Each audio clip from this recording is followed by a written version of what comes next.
Hi guys, so meron tayo dito ngayong dalawang seeds ng avocado. Ito ay napanood ko sa video. So isa itong gamot sa sakit, sa mga gout arthritis o sa mga sakit-sakit sa kalamnan. Nung una ay tinatapon lang natin to at minsan tinatanim, pero ito ay may pakinabang pala.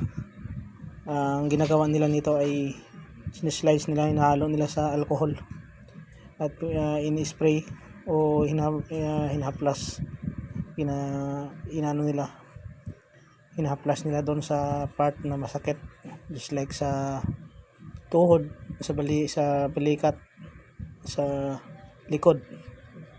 So yan, sa mga gustong, marami ko po ngayon dito sa amin. So sa mga gusto, please comment down below lang at maaari kayo maka-avail ng ating avocado seeds.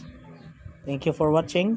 So kung alam mo ang patungkol dito sa seeds na to, maki-comment lang sa baba at share yung experience o yung kaalaman. Thank you and God bless.